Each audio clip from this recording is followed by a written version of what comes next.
Guten Tag, good afternoon, iyi günler.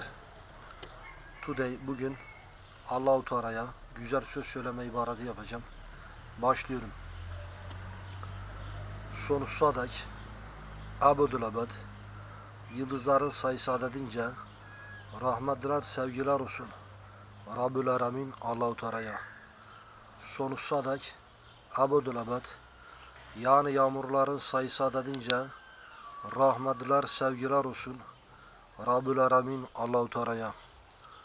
Sonsuza dek Abdülabad, meyvelerin sayısı adedince rahmetler, sevgiler olsun Rabbül Alemin Allah-u Teala'ya.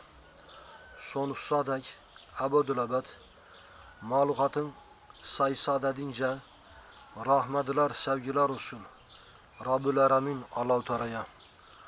Sonsuza dek Abdülabad, toprakların sayısı adedince rahmetler, sevgiler olsun Rabbül Alemin Allah-u Teala'ya. Sonsuza dek Abdülabad, balıkların sayısı adedince rahmetler, sevgiler olsun Rabbül Alemin Allah-u Teala'ya. Sonsuza dek Abdülabad, ayetlerin sayısı adedince rahmetler, sevgiler olsun Rabbül Alemin Allah-u Teala'ya. Sonsuza dek Abdülabad, bitkilerin sayısı adedince rahmetler, sevgiler olsun Rabbül Alemin Allah-u Teala'ya. Sonsuza dek Abdülabad, kuru kızarının sayısı adedince rahmetler, sevgiler olsun Rabbül Alemin Allah-u Teala'ya.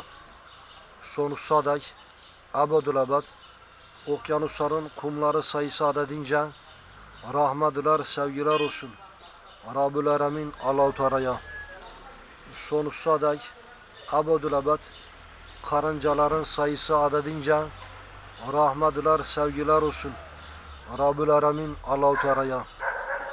Sonsuza dek Abdülabad, şimşeklerin sayısı adedince rahmetler, sevgiler olsun Rabbül Alemin Allah-u Teala'ya. Sonsuza dek Abdülabad, taşların sayısı adedince rahmetler, sevgiler olsun Rabbül Alemin Allah-u Teala'ya. Sonsuza dek Abdülabad, meleklerin okudukları tesbihlerin sayısı adedince rahmetler, sevgiler olsun Rabbül Alemin Allah-u Teala'ya. Sonsuza dek Abdülabad, meleklerin sayısı adedince rahmetler, sevgiler olsun Rabbül Alemin Allah-u Teala'ya.